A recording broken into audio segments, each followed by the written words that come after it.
have details about how to do that in maybe this week or something. But again, I sat in on that meeting last week, and the idea is you have until the end of the semester to do it, so there's not like a rush to do it anytime soon. And if it was me and you were just like not really sure, you might just try to finish the course, see where your grade's at the end, and then make a decision there. That's that. I don't know. Unless you just wanted to like just focus on one class and just like, you know, do the other ones pass fail or whatever you want to do. Thoughts or questions? Other questions or thoughts about that?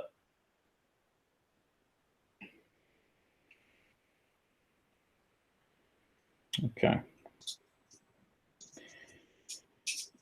Other thoughts or questions about anything before we get started with the notes?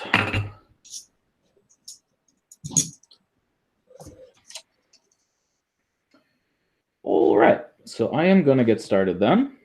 What we had done on the last time, we're in this Fourier series chapter, I should say. But in order to do Fourier series, like if you look on page 14, if you like page ahead a little bit, page 14 has got some nasty looking integrals that we're going to end up messing around with. And so to simplify the way we do integrals, we're kind of reminding ourselves about some calculus things. That's sort of where we're at right now. And this class is going to probably be a second sort of reminder about calculus things, but in the effort or in the sort of hopes that it helps us do these complicated Fourier series integrals, very shortly. And so that's still what the next couple of pages are about. It's reminding you of some past things, but again, it's past things that maybe you don't remember and past things that we're going to want to be able to sort of know very quickly and you know, be able to do integrals quickly as part of larger problems. And so the first thing we're going to look at here is just what an even or an odd function is. And this comes into play with Fourier series because oftentimes the Fourier series or the function we're approximating is either even or odd. And if it's one of those two things, it makes integrals nicer and easier, basically, is sort of the idea. And so it's nice to know things about even and odd. And so we should know what they mean. And so this is something I teach in pre-calc sometimes. So like a function is odd if this is true. So if you plug in a negative x, you get the negative of what you get when you plug in the positive x. And so does anyone know off the top of their head something that's odd, a function that's odd? We're going to draw an odd function and we'll draw an even function.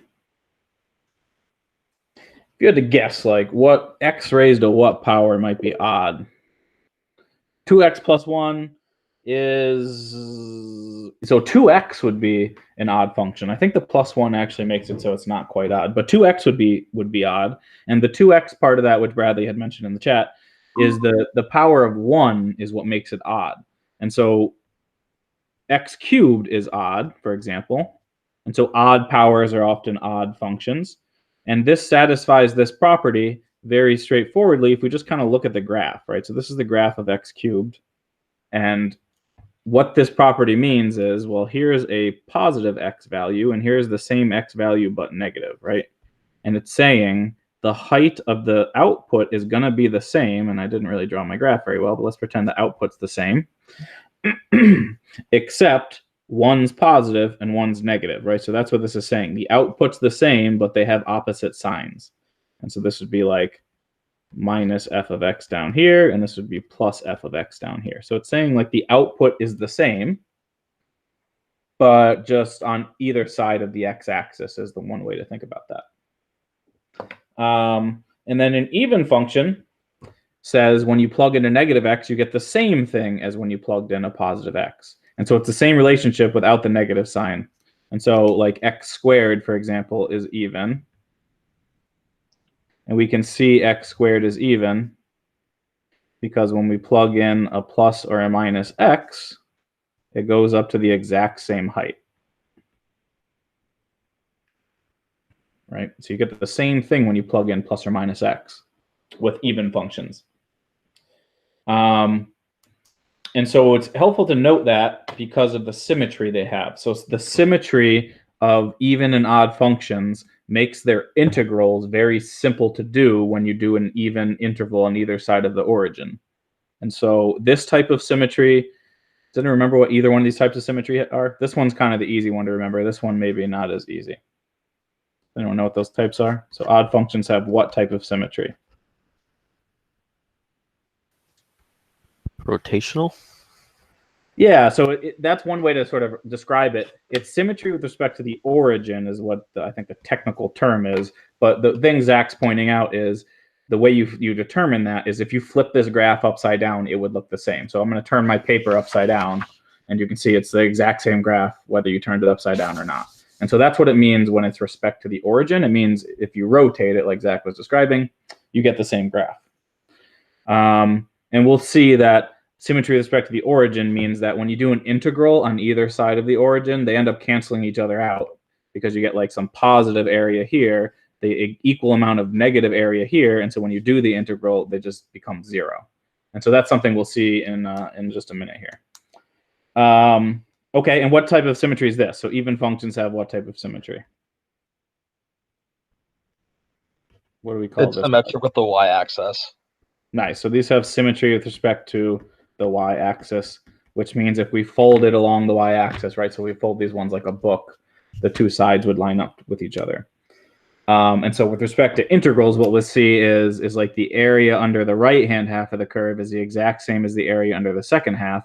And so if you did an integral from minus x to x, it's the same thing as just doing 2 times that one integral from 0 to x. And so that's just a way we can, down the line, we'll be able to simplify some integrals that way. Okay, so let me just also point out a couple other members of each one of these classes. So, you know, odd functions, odd powers usually have odd functions.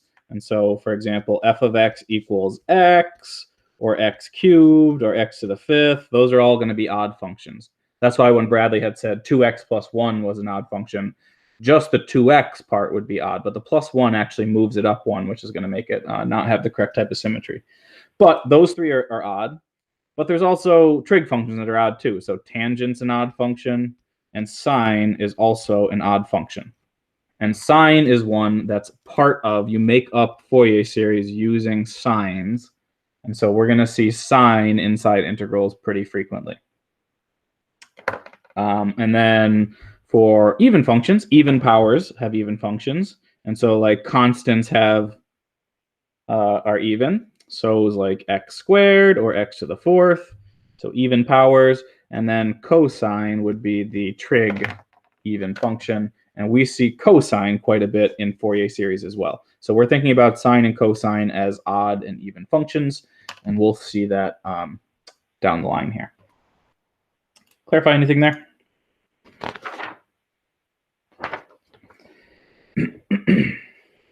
Okay. So as I mentioned, we're going to want to be doing these sort of complicated integrals down on page 14. And you can see that a lot of these integrals are inner products where you end up multiplying two functions together and then integrating around the origin. That's what happens in a lot of these integrals. And so it's helpful to know what happens when you multiply even and odd functions together, in other words, which is what this next theorem's about. So the first part says if you multiply two even functions, it stays even. And so, for example, you could do like, two odd functions is even, is what the first one says.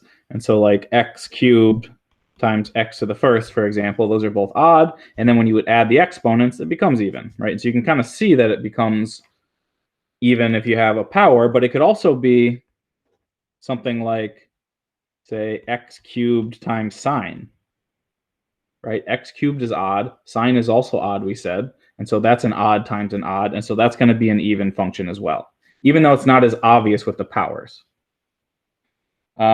The second one tells us if we multiply two evens, we get an even. So that one should be obvious, right? If you do like x squared times x to the 4th, add the values there, you get x to the 6th. But it could be like a trig function in there too. So it could be something like cosine times cosine, for example, right? Those are two different even functions that you're multiplying. And so you know you're going to get an even function when you do that. And then it turns out that an even times an odd is odd. And so again, you can see it easily with a power situation, right? An even times an odd, add the exponents, and you get an odd.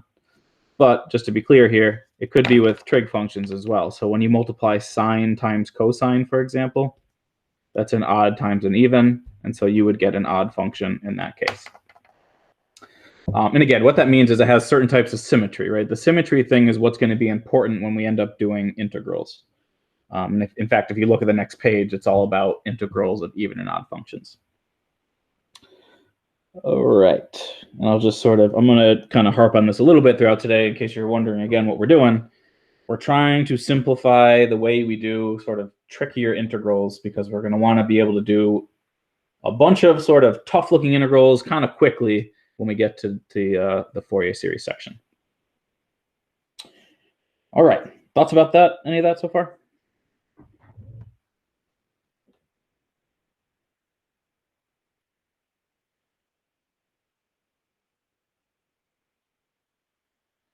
All right, so let's take a look at a couple a lemma and a corollary related to the derivative and antiderivative of even and odd functions. So the first thing that we're being told here is that when we take the derivative of an even function, we get an odd function. Again, let's do the derivative of an even function. How about x squared? Well, very obviously, it's a power rule one, and so when you do the derivative there, you just get 2x to the 1. And so look, we had an even function, and it became odd. And the opposite's true with the odd, right? So a derivative of an odd is even. Again, let's take a look at an odd function, x cubed. If we took the derivative of x cubed, it becomes 3x squared. And so we started with an odd, it became even. This is a general example of that, but this is sort of showing a proof of it using the definition of even and odd. And so we just said at the top of the page that odd means that f of minus x equals minus f of x. And so let's show that when we take the derivative of an odd, we actually get an even function. So let's show that it has this property instead. F of minus x equals f of x. And so this would be that proof. I've got the setup right here. So let's say we have an even function, then that means that this is true, right? That's the definition of being even. Let's take the derivative of this even function. So here I am taking the derivative of the even function, df dx. Well, I know that f of x can be replaced with f of minus x because we've got an even function. So what I've done here is I've taken the f of the f of x, and you're just replacing it with f of minus x because they're equivalent. Well, when you take the derivative of f of minus x, this is a chain rule application. So from here to here, it's a chain rule. Should actually be a d over here on the top. Where it ended up being the derivative of the inside piece. Let me just do the details of that in case you're a little confused. This ends up being the derivative of the inside piece times the derivative of the outside piece. That's what the chain rule says, right? And the derivative of the inside piece, which is minus x, just becomes minus 1. So that's where this minus sign comes from. And then this is what's left. And so what we just showed was the derivative of an even function equals negative the derivative of the negative version. And so we showed that f of x is now odd. I'm sorry, the derivative of f of x is odd. Right? We took the derivative of an even function, and we got the negative of what we get when we plug in negative f of x, which is satisfying this odd property. This is this property right here. And so this is sort of showing in general terms how the derivative of an even is odd. And I will not write the other one. It's very similar for the other one, for the other part. Except you just have a different property to apply, and you're trying to show a different property. Thoughts about that? Can I clarify anything there? It's not the kind of question that I'll ask you sort of a test question or anything, but you should be able to sort of follow that based on just your understanding of the chain rule. And if you like proofy kind of things, well, there's a little proofy kind of thing. Anything there?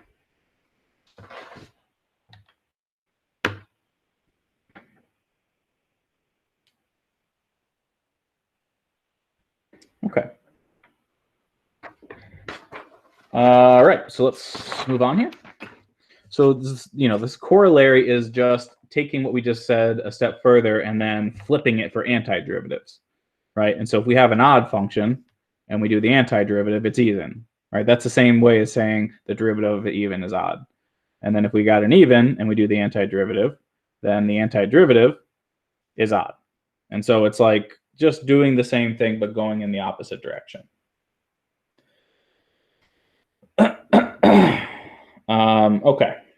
So based on those things, this, the last couple pages have been reminding us what even and odd are and sort of talking about some properties with respect to them so that we can write down this theorem. This is the theorem that helps us do integrals, simplify some integrals. And so you might want to just box that in and make note that it becomes important. And I'm going to refer back to this a little bit. So the first thing says, let's say we have a piecewise continuous function on this interval.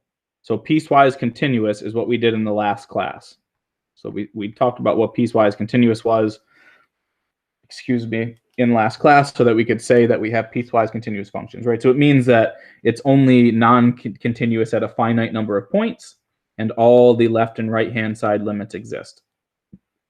Okay, so let's say we have a piecewise function on an interval that's symmetric around the origin, right? So we're going to the left and the right of the origin the same distance.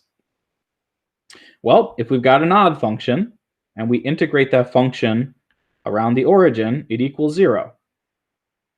And I mentioned y a second ago, so that's this situation, right? So if we, as a reminder, when you do an integral, you're adding the area under the curve. So if we integrated this one between x and minus x, you'd get some positive area up here, and it would be canceled out by the negative area over here. And so this one happens because odd functions have symmetry with respect to the origin. Right, so they have just as much graph above and below the origin on either side. And then if the opposite's true with f of x, right? So if we have an even function and we integrate it around the origin, so minus a to a, it's the same thing as just going from 0 to a and then multiplying that by 2. And that's because of the origin, the y-axis symmetry, right? So if we wanted to integrate this one from minus x to x, as I mentioned before, the area under the left hand is the same as the area under the right hand. And so it's the same thing as just doubling the area of the right hand integral from 0 to x. That's exactly what this is telling us, right? And so this one happens because of symmetry with respect to the y-axis. And so again, this just helps us simplify down some integrals sometimes. Like if we know we have an odd function inside an integral around the origin, we don't even have to deal with it. We just know it's going to be 0, right? That's very helpful, and that's going to help us skip a bunch of stuff. This is sometimes helpful too in certain situations, and we'll see that when we get into some of those integrals. So try to just explain basically why those happen. Can I clarify anything about what I've just said there?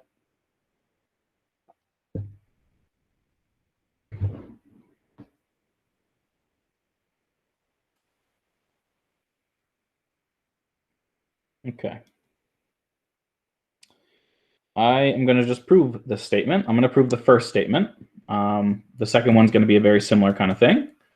And let's do that real quick. I'm going to maybe set this up and let you think about it for 1 second. And so what I want to do is I want to integrate an odd function, use the odd properties that we know about, and then show that we get 0, basically, right? And so let's let little f of x be an odd function. And let's let capital F of x, big F of x, be the antiderivative of little f of x.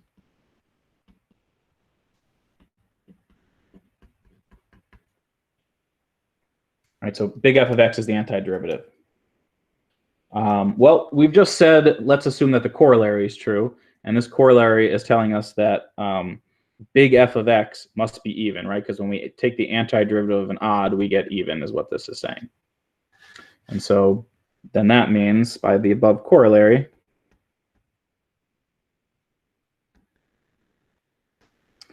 big F of x must be even.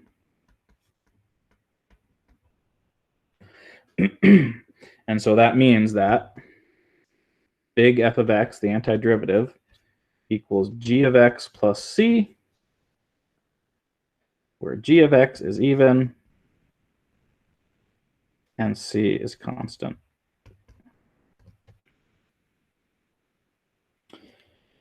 And so what we want to do is we want to integrate little f of x around the origin, use this kind of idea where we know g of x is even, and show that we get 0. Right? And so I'm going to let you sort of think about this for 1 second, but think about what this equals. The integral from minus a to a of little f of x dx.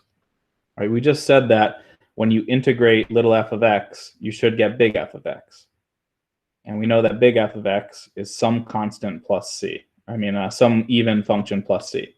And so you should be able to take this, integrate it into this, and then you know g is even, and so when you plug bounds in, you'll be able to do something with that. So I'll just ask for you to think about that for 1 second. I think this is not too challenging of a problem, where if you kind of have been following along with what we're talking about, you might be able to get somewhere on this. And I honestly want to go grab a drink of water. My throat is killing me. Got a really scratchy throat. So I'm going to go grab a drink of water. I will be right back and see if you've made any progress there.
So the key thing about this is knowing that when you integrate little f of x into big F, you get an even function, right? Because this tells us if g of x is even, we know that when you plug in a negative x, you get the same thing as you get when you plug in a positive x. So this is the key thing we want to use in this problem.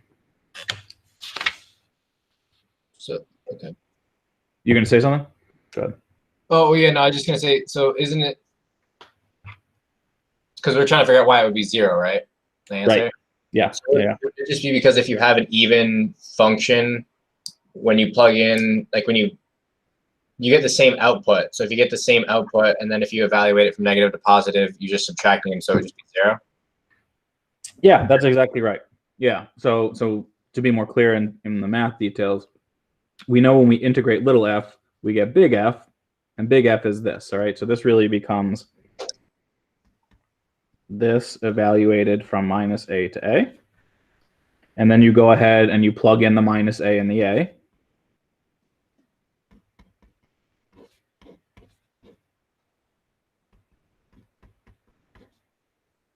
And we just said that when you plug in a negative, it's the same as plugging in the positive, just like Danny just said. And so this piece right here just equals g of a. Let me make that a little more legible. And so you really have like g of a minus g of a, c minus c.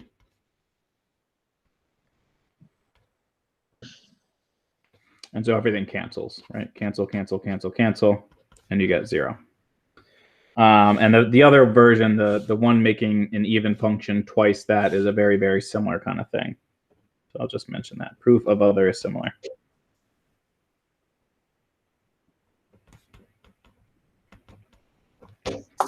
But again, the value of that is if you know you have an odd function inside an integral, just don't even fuss around with that integral. Just it equals 0 and just kind of move on. Okay. Thoughts about that? Does that seem okay? That's sort of my reminder about even odd and some of the properties that we need from even and odd functions.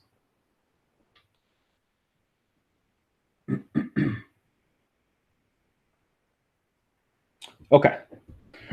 So the other thing that we sometimes need is integration by parts. And I know there's a lot of like confusion, maybe and a little bit of moaning and groaning about some integrals earlier in the semester with some of these things. But we do need to know how to integral. We need to know how to do integrals, and we need to know how to do specifically integration by parts. But there's actually an easier way to do integration by parts, which is the reason I want to show you this. And so the idea is with integration by parts, it's that you have some hard integral, but you identify it as two pieces, u and dv, right? You like choose those two things, and then you rewrite this as u times v minus the integral of v du, if you remember that. That's sort of the general setup. So like, for example, in this first one, you want to pick a u and a v, a dv. And do you remember how you choose which is which? Does anyone have an idea of how you choose what you're going to do? So what you're going to do is you pick a u and a v, and then you integrate this one to get v, and then you differentiate this one to get du, right? So do you remember like why you pick which is which? You pick these ones here. Didn't you remember that? So I always try to look at it, which one's easier. So like the derivative of x would just be 1. So I would have x be my u. And then dv would be e to the x, because when you integrate it, it's just the same thing. So you're not really doing any legwork when you have to integrate it again. Yeah, that's exactly right. The kind of the overarching thing is that the thing you pick as u should become simpler when you take a derivative. So it becomes, like Nick said, it becomes 1, for example, becomes simpler when you differentiate it. So that's what should guide you to pick u. That's sort of like going through your brain there. And then whatever isn't u is dv. And so, yeah, in this case, it just stays the same, right? And so you differentiate x to get du, which is 1.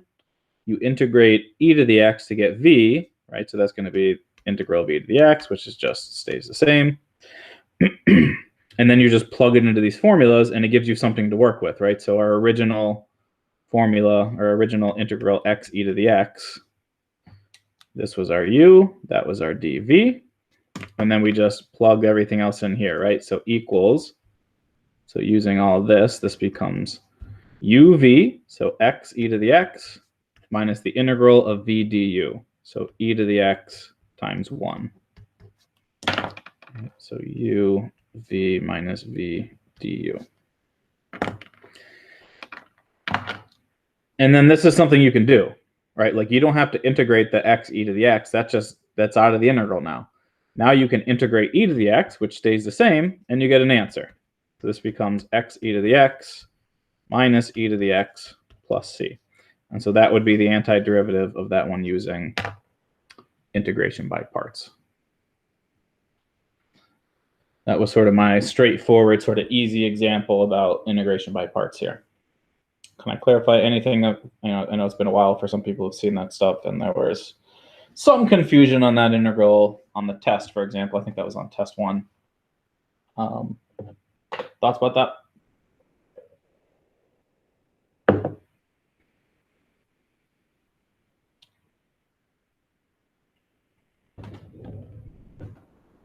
So the second one's almost the same problem, right? This one was x e to the x. This one's x cubed e to the x. And so you pick u and dv the same way for the same reasons, right? So you pick u being x cubed, because then when you find du, it gets simpler, right? The power goes down. And then that means dv is e to the x. And then when you integrate it, it stays the same. Now, what's the annoying thing about this one? I don't know if you guys remember these kind of problems, but when you go to actually do this now, so here's our original problem. When you do uv minus the integral of v du, it becomes this. So uv minus the integral of v du.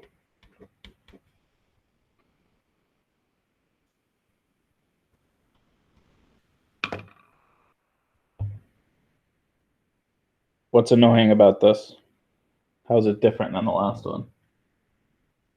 You have to do it again.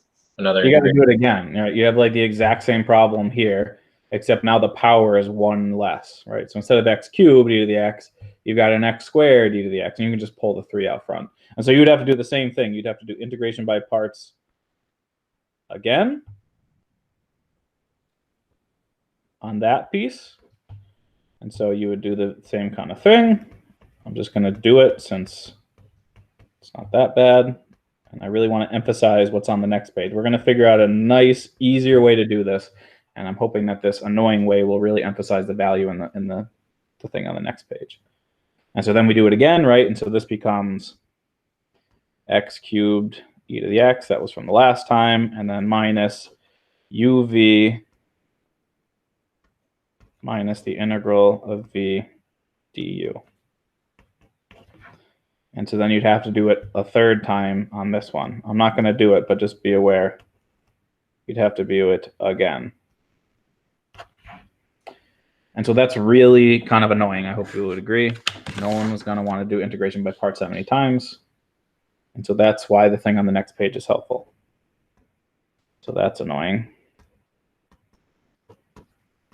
A better way to do it is to use tabular integration,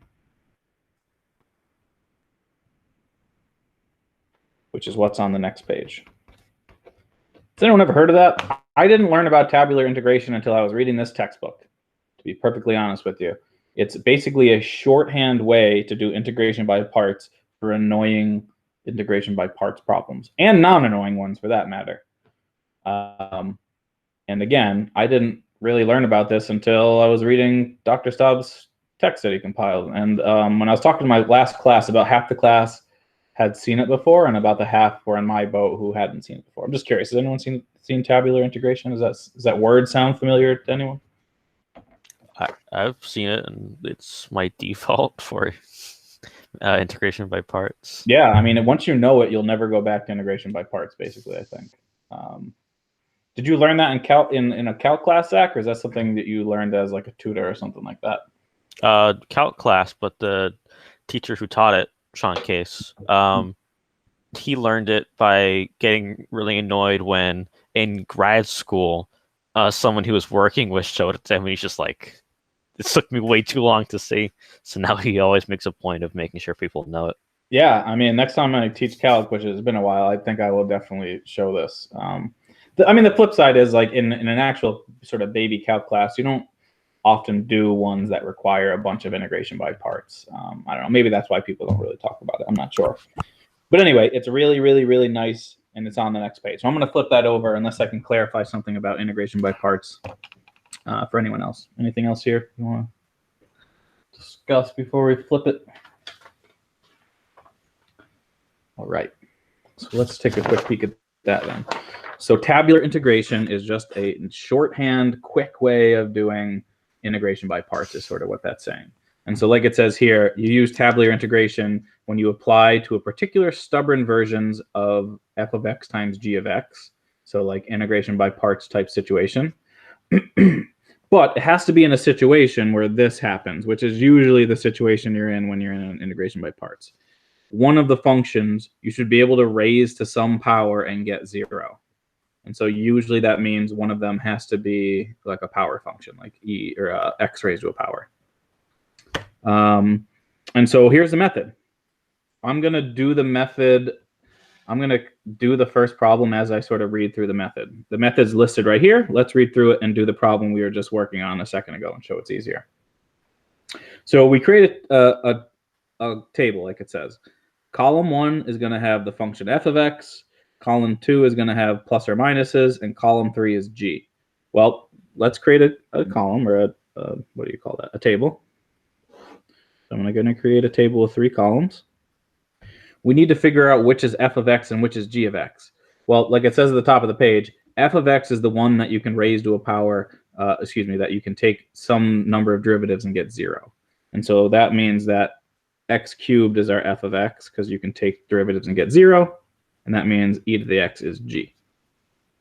And so this method tells us to put so we're going to take the function f of x and put all its derivatives on the first column. So this is going to be the derivatives of f of x. The middle column, we're going to alternate pluses and minuses. That's what it says right here. And then in the third column, we put the function g, and we do all the antiderivatives. So we're going to integrate g of x as many times as it takes to take f of x down to 0. And so how many rows do we have? Well, we start with the f column, and we just make it go down to 0. So f is x cubed. And then keep taking derivatives until we get 0. So the first derivative is 3x squared. The next one would be 6x. The next one would be 6. And then finally, we get 0. And so we do all the derivatives down to 0. And then in the middle column, we alternate pluses and minuses starting with plus. So we do plus, minus, plus, minus, plus. And then in the right-hand column, we just integrate g. And g is e to the x, so it's just going to stay the same because the integral stays the same, right? So we get e to the x, integrate it, stays the same, integrate it, stays the same the entire time you integrate it. We'll just pause there and let people catch up writing stuff down. But let me just sort of note again, you know how many rows to do by doing the first column first, and then you just make all the other rows the same length. Is that okay? Questions at all so far?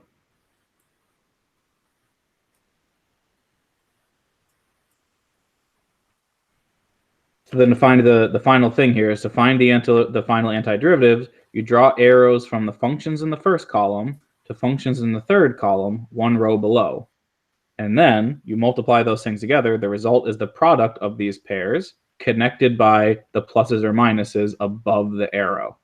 So what that means is you start here in the upper left-hand corner, you circle that, and then you connect it to the one a row below it over in the next column. And then you do that for all of them.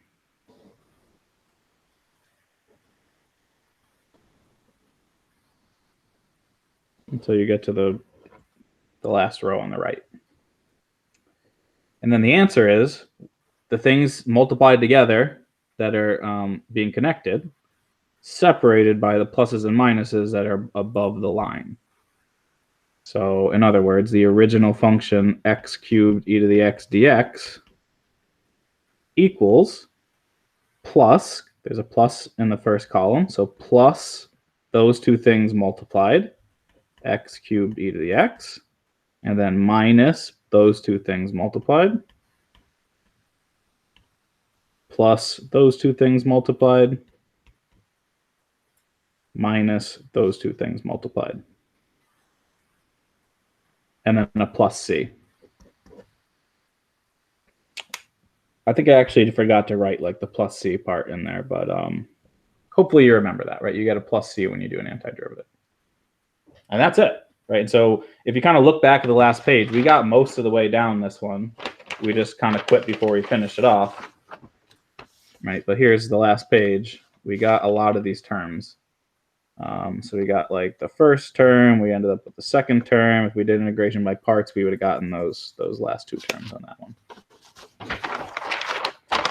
So it's a nice sort of quick, easy, shorthand way to do integration by parts, even when it takes a whole bunch of iterations of it.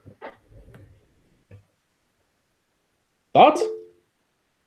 Why do we teach integration by parts? That's dumb easy. So I think the reason that people teach it the way they teach it is because, you know, the way you learn calculus is you learn derivatives first, and then you integrate and sort of undo the derivatives, right? And so as a reminder, substitution is undoing the chain rule, right?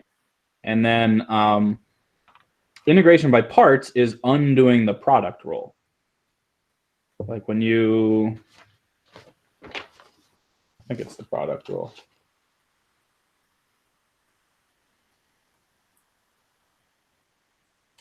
I believe, yeah, it's undoing the product rule. And so you're sort of, the reason they do it in the uv minus integral v to u thing is because you're trying to sort of make it look like the derivative rules when you're doing it.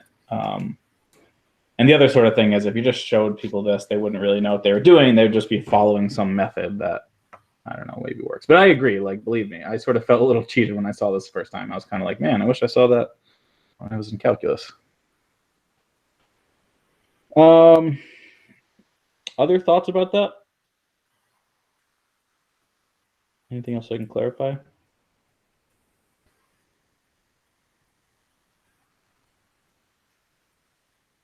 Okay, so here's the second one. I was going to ask you to think about this one, but you'll need to know things about some of these integrals. So maybe if you feel good about this, go ahead and try it. But let me sort of set this up.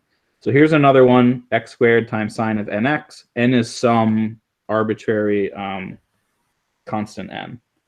And so when I'm looking at this, x squared is going to be my f of x, because eventually the derivative of that will become 0. And that means that sine of x is the g. And so we're going to set up another table the same way we just did a second ago, with 3 columns.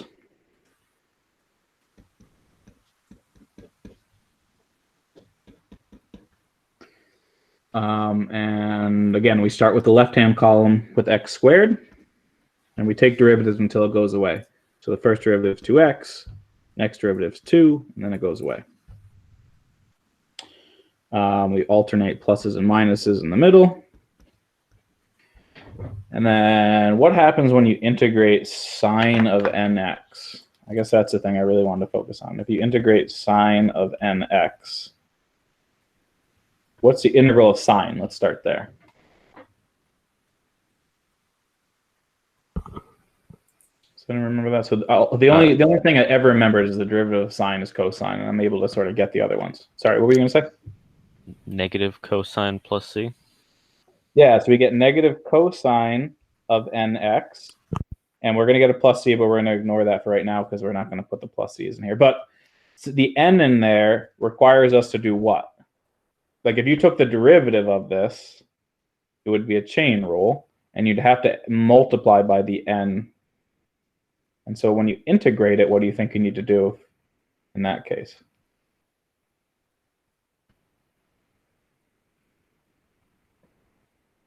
You would need to divide by n. Right, so if you have, like, in other words, if you had like the integral of sine of 2x, that would be minus cosine of 2x over 2. That's like a specific example of that. Because if you took the derivative of this, you need to multiply by the derivative of the inside, which will then cancel the 2, which gets you back to the original. Is that okay? So maybe I'll just finish this one if we're mostly there. So we're starting with sine of nx. And then when we integrate it once, we get the thing we just wrote down, minus cosine of nx over n. And then if we integrate that, we go back to sine. But we have to divide by n again, so it becomes n squared.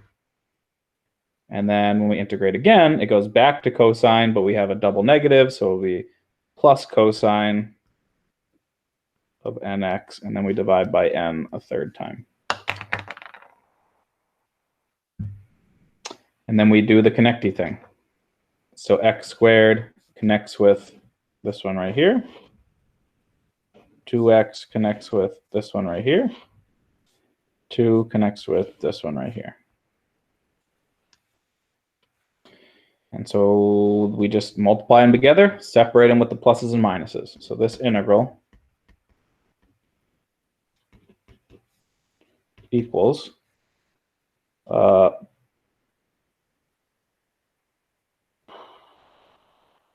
minus x squared cosine nx over n. And then we'll have a double negative, which is going to cancel into a plus 2x cosine nx over n. And then we'll have a plus 2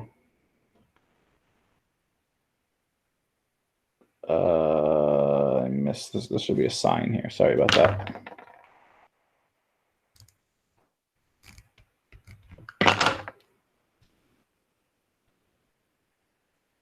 This one is 2 cosine nx over n cubed, and you got the plus c. So this is a sign right here. I don't know if you can see that very well. It's supposed to say sign.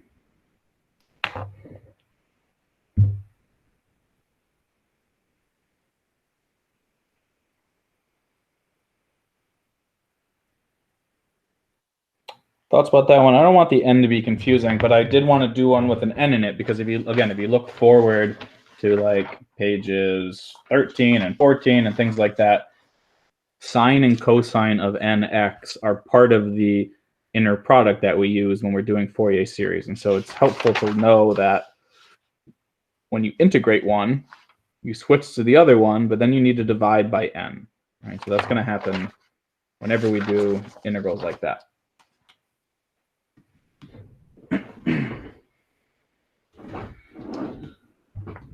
Anything about tabular integration there?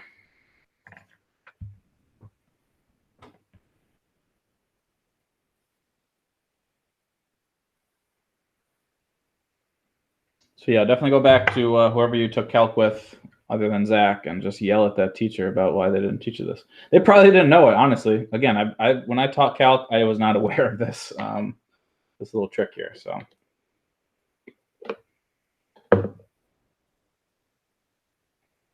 I would say it's not a common thing in textbooks. All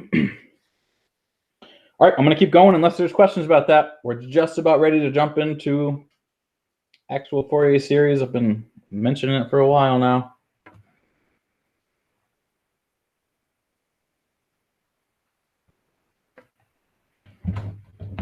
All right. So the next 2 pages, or the next page and the next line after that, is just restating all the things that we've seen in this chapter. So there's nothing I really want to say about anything in these things. It's just restating all definitions from 5.1. It's talking about what it means to be periodic. It's talking about left and right-hand limits, left and right-hand derivatives, what it means to be continuous, what it means to be odd and even. And so, you know, everything that was in 5.1, I know I've said this a whole bunch of times, but everything in there is leading up to Fourier series. And so none of this stuff really sort of matters in its own right. I mean, it matters in its own right, but there's not going to be a lot of questions on tests and things that are like, is this odd or is this even, or show the left to right hand limit, things like that. We're kind of using this information that was in 5.1 to be good at Fourier series. And so that's what I'm going to set up. I'm not sure how far we'll get. Maybe we'll look at, I don't know if we'll get quite to page 15, but we're ready to start talking about what a Fourier series is. And I'd like to do that if there aren't questions. Okay, great. 5.2. So everything in homework 6, or homework 5, excuse me, we've covered. So you can now do all of homework 5, but it's not due for another week. Maybe I should have made it due earlier. I don't know. Maybe I blew that. But anyway, you might want to start looking at that before you forget about some of this stuff. All right. So a couple more definitions before we actually get into what a Fourier series is.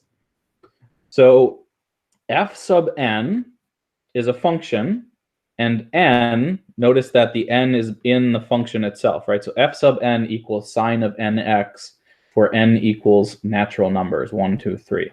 Well, it turns out that this set, no matter what n we choose, forms an orthogonal set on the interval around the origin minus pi to pi. So for example, if n is 1, then this says that f1 of x equals sine of 1x, right? So f1 is sine of x, right? f2 of x would be sine of 2x. So whatever number function you have, you just multiply the x on the inside of the function, right? f3 would be sine of 3x, etc. And what this says is it's an orthogonal set. Does anyone remember what that means? What does it mean for it to be an orthogonal set? Isn't it that they all make right angles to each other?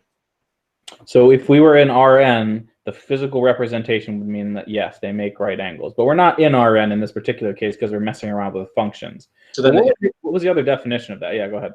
Isn't like the inner product is 0?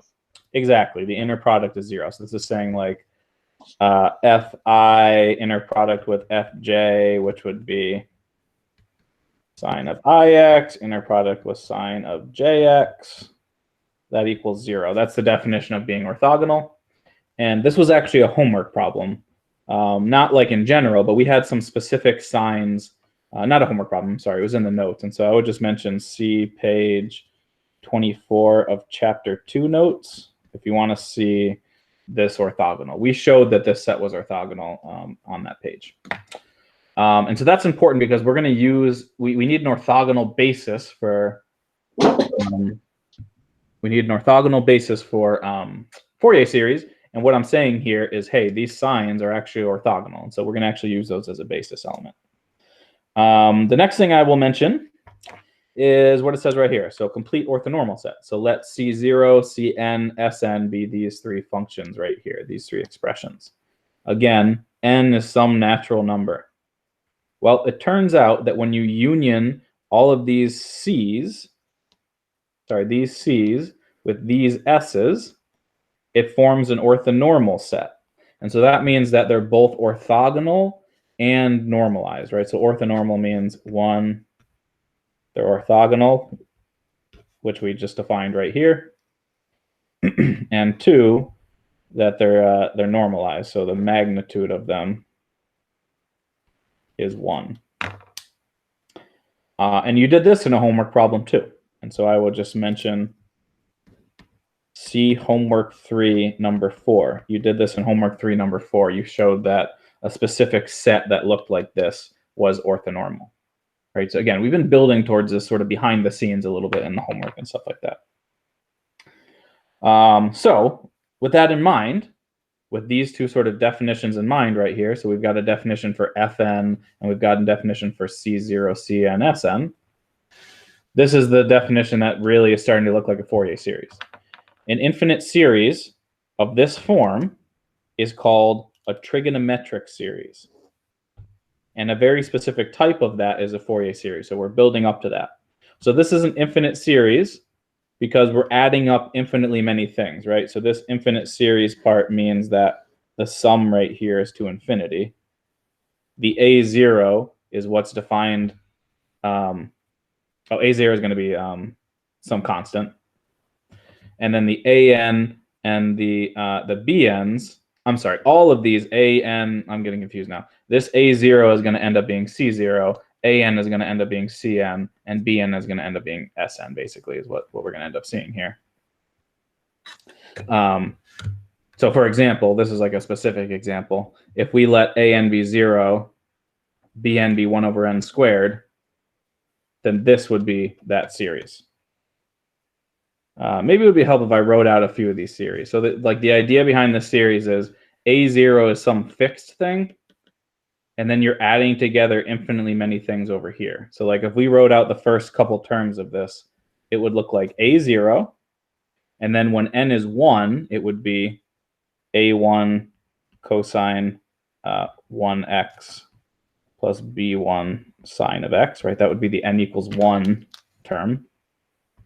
And then the n equals 2 term would be like A2 cosine 2x, B2 sine 2x. That would be the n equals 2 term. And every time we added another term, we get another AN, BN sine cosine thing. And so this is just like a specific example of that series for these specific values of AN and BN. And so if AN is always 0, this means that A0 is 0 and AN equals 0, right? So that's why there's no cosines in this expression, because these A's were 0 and you only ended up with the B's. And you can see it's infinite because it just keeps going. And so what we're going to see with Fourier series is we're going to be able to project a basis of sines and cosines onto a periodic function. And the more terms we add to it, the closer approximation we're going to get is sort of what we're going to end up seeing. And so I think I'd at least like to set up the definition of a Fourier series, which is on the next page. And then what we'll do starting on Thursday is we'll actually do some nice examples. And it'd be really great if you would bring your computer with you. If you would be prepared to shift over to Maple in the next couple classes. And so I'm not exactly sure what that means. I think what that means is when we shift over to Maple, I'll show you some things on my screen, and so you'll not have Maple open like in front of you. And then I'll say, okay, you try some things, and then you can kind of minimize the video chat and mess around with Maple. And then if you're having problems and stuff, you could share your screen, and we could like work through bugs and stuff like that together. But anyway, that's going to be starting next week. So in order to set, or not next week, Thursday. So in order to set that up, let's talk about the next page, and then we'll be in really, really good shape to look at Fourier series on Thursday. So let me just set that definition up. You can see here at the top of the page, we're defining what a Fourier series is.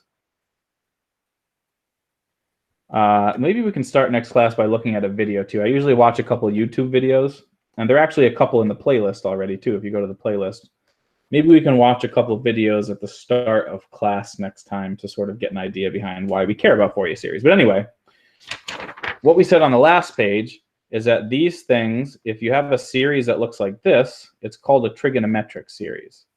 And what we're seeing on this page is we're calling it a Fourier series by specifically defining those coefficients a0, an, and bn. Okay, so let's read the definition, but that's what's going on here. This expression, which is the Fourier series, is the exact same thing as the last page. We're just specifying what the coefficients are. And so let's read this. So let's say we have a periodic function of period 2 pi. And so let's start there. So periodic function of 2 pi means that f of x equals f of x plus 2 pi. That's what we learned about last class. It's piecewise continuous on minus pi to pi. We know what that means from last class. We're around the origin here, so we can say things about even and odd functions and their integrals. And let's suppose that our periodic function f of x can be written as a trigonometric series. Well, we call it a Fourier series and is written in that same form as the last page, given that the constants an and bn are the specific Fourier coefficients, which are listed right here. And so notice that, again, like we're just taking the thing on the last page and defining the coefficients. So the A0 one, the one that just floats out front, is, well, what's going on with all of them first? What are all these things that I'm underlining right here? What do we call those?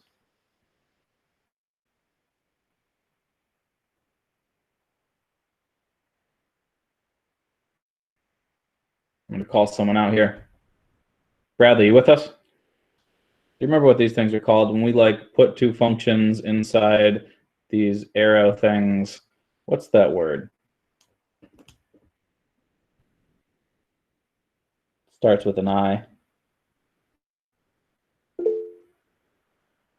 Not sure. IN. Anyone else? Inner product. These are inner products. And specifically, they're inner products between functions.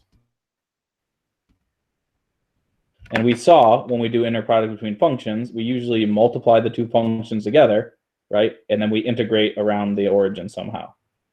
And so you can see we're like defining these coefficients as being the inner product behind the function we want to approximate, f of x, the periodic function, and then some basis elements, 1 cosine nx and sine nx. And we know that those things are linearly independent or orthogonal and things like that because of the homework problems we've done. And then you can see that when we actually do these integrals, we're like multiplying functions together. And so we can use the info about integrals that we just saw to evaluate those things. So we will use info from the last two classes to do these integrals.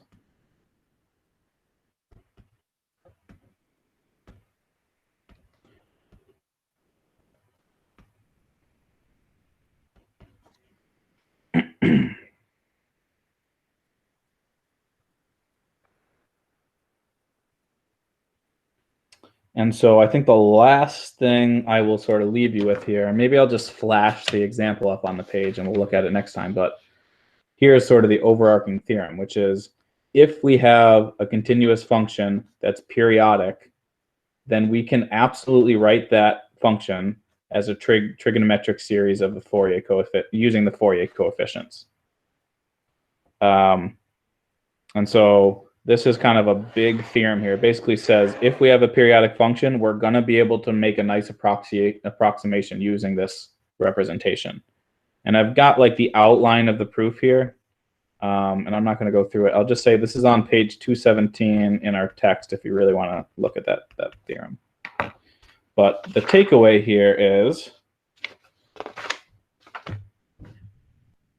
let me share my screen real quick and show you the kind of thing that we'll look at in Maple. The cool thing is we can approximate functions really nicely with these Fourier coefficients, with these Fourier series, excuse me. And that has lots of applications in like image processing and compressing files, and like when you compress an MP3 or something like that so you can send it online, a lot of the times it's representing the MP3 as some Fourier coefficient, some Fourier series, and then sending it that way because it reduces the size that way. So let me just share my screen real quick and just show you the kind of thing that we're heading towards. This is the kind of thing we'll look at in Maple next time, or the time after. So I'm sharing my screen now. Hopefully you can see it. I'm looking at Maple. And so what I'm showing you right here, if I can zoom in on this a little bit, is I've got a function right here, and that didn't work at all. It zoomed in on everything except the thing I wanted it to. Anyway, this is like a function showing there's a line down here, and then there's a line up here. It's the image that's on page 15, if you want to look at that. If you turn the page on image 15, it's kind of showing that image. And what it's showing us is we're approximating that line, those two lines, with a Fourier series using higher and higher numbers of terms.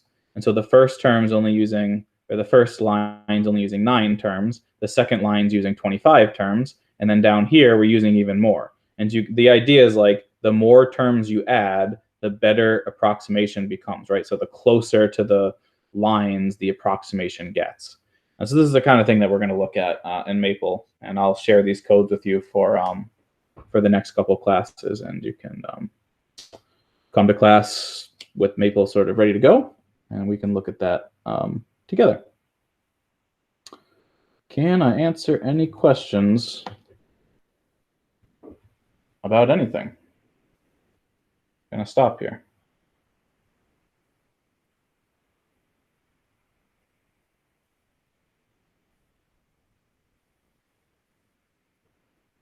Okay, so my goal for next class is to maybe start by watching a YouTube video or two together. We'll do a couple of Fourier series by hand, and then maybe we can switch over to Maple and do a couple on Maple. And that might be the plan for the next couple classes, potentially. We're just going to be basically approximating lots of things using the Fourier series. If there aren't other questions, I'm going to go ahead and stop this video. I will post this video to YouTube right after it finishes.